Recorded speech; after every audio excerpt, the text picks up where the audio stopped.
data stats, they're pretty revealing. You dive in more and it's even worse. Why do you think the representation of minorities has increased in football and decreased in cricket?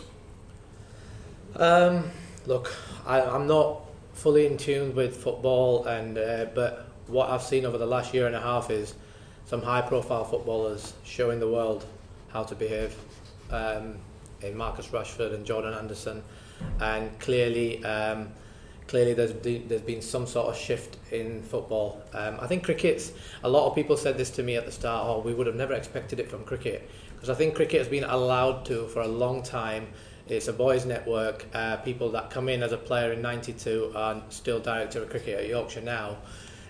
It just shows how close that network is, and no one's ever been a whistleblower. No one's ever had the courage to come forward because of the fear of not being believed.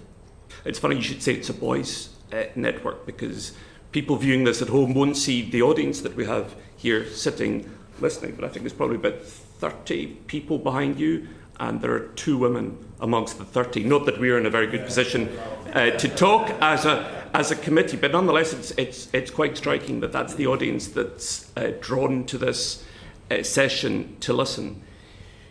Do you think that you lost your career because of racism? Yeah, on the audience, and the audience, the women are not here because the game doesn't invite women. It's so easy to look at but they're not interested. Or actually, is the game doing enough? Are the leaders within the game doing enough? Do I believe I lost my career to racism? Yes, I do. That must be a terrible feeling. Horrible. Horrible. Because you're still a young man, so to be looking at your age at a lost career must be very upsetting. Yeah, horrible. But you know what? Maybe what was written for me was this.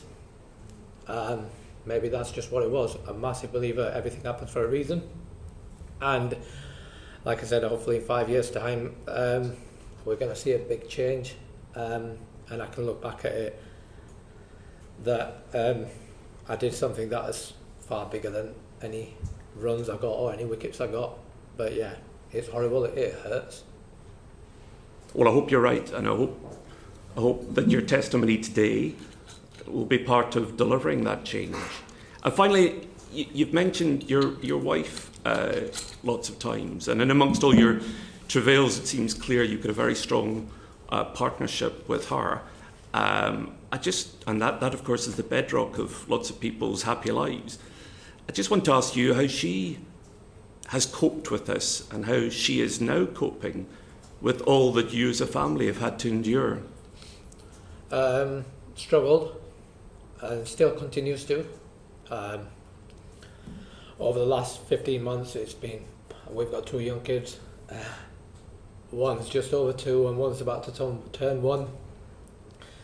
And they've not had a dad really, because all I've been worried about is Yorkshire going out to discredit me, and how I'm going to deal with it, and dealing with lawyers, dealing with press. So yeah, challenging, but I just hope today provides some sort of closure, and I can treat her for what she deserves. Thank you. Thank you, John. Thank you, Azeem. It's been very interesting and very powerful today.